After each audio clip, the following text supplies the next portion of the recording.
Ассалаумалейкум достар. Өткенде алған Starlink мини интернет жүйесін.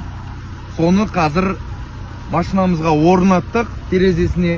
Енді қазір қалай жұмыс істейтін сіздерге көрсететін боламын.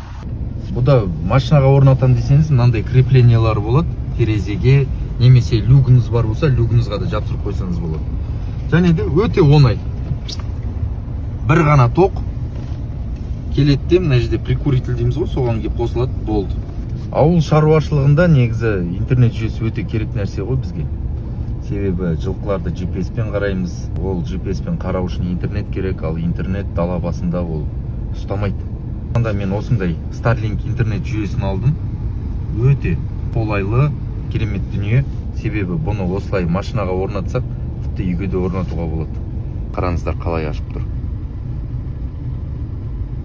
Сондықтан да ауыл шаруашылығымен айналысатын азаматтар, ауылда тұратын тіптен азаматтар, далада жылқысы бар азаматтар тіптен алып алсаңыздар өте керемет қолайлы дүние.